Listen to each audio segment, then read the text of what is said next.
Bonjour à tous. Branchons un voltmètre aux bornes d'une pile. Il nous indique une valeur constante. La pile délivre une tension continue au cours du temps. Branchons un oscilloscope aux bornes d'un GBF, un générateur basse fréquence, et observons l'oscillogramme obtenu. Nous remarquons que la tension varie au cours du temps. Le GBF est un générateur de tension alternative. La tension ne garde plus la même valeur, elle varie au cours du temps. Regardons d'un petit peu plus près l'évolution de la tension en fonction du temps. Nous remarquons qu'un motif élémentaire se répète au cours du temps. La tension est dite périodique. Elle est définie par deux choses. La période, T, c'est le temps qu'elle prend pour se renouveler identique à elle-même, et Umax, c'est la valeur maximale de la tension. La fréquence F est définie par F égale 1 sur T, avec F la fréquence en Hertz et T la période en secondes. U efficace, la tension efficace, égale à Umax divisé par racine de 2. La tension efficace est la tension qui est mesurée aux bornes de ce GBF avec un voltmètre branché en mode alternatif. La tension aux bornes d'un GBF est variable au cours du temps, alternativement positive et négative, sinusoïdale et caractérisée par sa période T ou sa fréquence, ainsi que sa tension maximale. Regardons une tension. Si la valeur de la tension ne varie pas au cours du temps, la tension est dite continue. Si la valeur varie au cours du temps, la tension est dite variable. Pour une tension variable, nous allons regarder si la tension a un motif élémentaire qui se répète au cours du temps.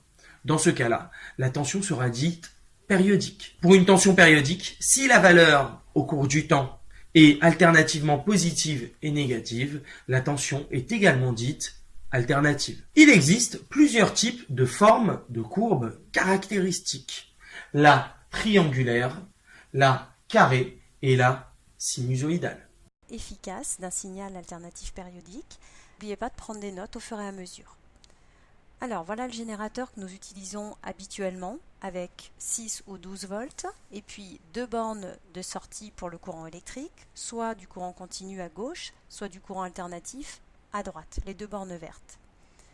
Nous avons déjà étudié une partie du signal alternatif avec l'oscilloscope en mesurant l'amplitude du signal, noté Umax, ainsi que la période du signal, grand T, et déduit la fréquence petit f de ce même signal.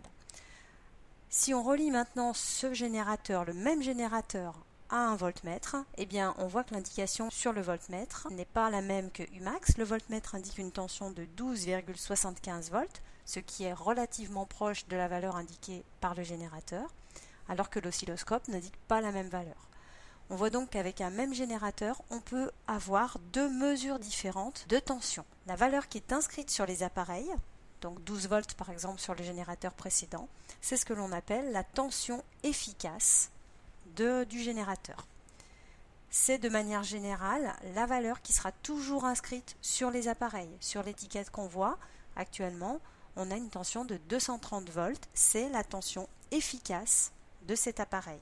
Y a-t-il une relation entre l'amplitude Umax et la tension efficace, U efficace, donnée par le voltmètre? Pour répondre à cette question, on utilise un générateur un peu particulier. C'est un générateur dont on peut régler l'amplitude du signal et également la fréquence. Donc la valeur qui est affichée, 2112 Hz, c'est la fréquence de ce signal. Tout d'abord, on relie ce générateur au voltmètre. Donc la tension efficace, notée UE2F, est donc égale à 4,24 volts. On relie ensuite ce même générateur à l'oscilloscope. On obtient l'oscillogramme suivant. Donc on retrouve bien un signal périodique alternatif et sinusoïdal. Et on voit que le signal est dévié de 3 divisions verticales vers le haut à partir de 0. La sensibilité verticale est de 2 volts par division, ce qui nous permet de calculer l'amplitude, Umax, en multipliant le nombre de divisions par la sensibilité verticale. 3 divisions multipliées par 2 volts par division, cela nous donne 6 volts. On obtient la série de mesures suivantes lorsqu'on fait varier la tension aux bornes du générateur. On peut observer que lorsque Qmax est multiplié par 2 lorsqu'on passe de 6 à 12 volts. La tension efficace est également multipliée par 2. On pourra montrer qu'il y a proportionnalité entre ces deux grandeurs, soit par le calcul en calculant le rapport Umax sur E efficace et en démontrant que ce rapport est constant, soit en faisant un graphique, la courbe qui représente Umax en fonction de U efficace ou l'inverse sera une droite qui passe par l'origine. En résumé, l'oscilloscope permet de mesurer, de calculer directement l'amplitude du signal, Umax, et la période. À partir de la période, on pourra calculer la fréquence grâce à la formule F égale 1 sur T. Le voltmètre, lui, va nous indiquer la valeur efficace, celle qui sera inscrite sur l'appareil. Et on peut relier la tension efficace et la tension maximale, c'est-à-dire l'oscilloscope et le voltmètre, par la relation mathématique U efficace égale Umax divisé par racine carrée de 2. Merci de votre attention.